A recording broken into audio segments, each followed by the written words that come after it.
बडतर्फ पीएसआय रणजित कासलेला 3 दिवसांची पोलीस कोठडी। वादग्रस्त व्हिडिओ प्रकरणी कासले पोलीस दलातून बडतर्फ।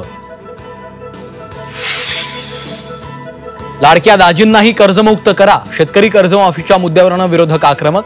विधानसभा निवडणुकीवेळी कर्जमाफीचं आश्वासन दिलेल्या महायुती विरोधात वातावरण तापलं।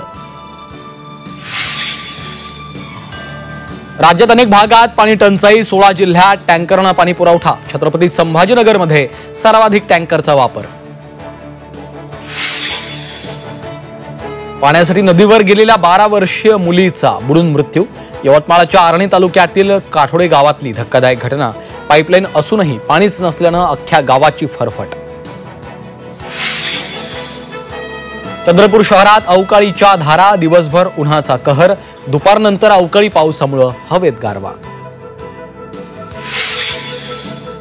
बांगलादेशच्या वाढीव निर्यात शुल्कामुळे नाशिकमधून द्राक्ष निर्यात ठप्प।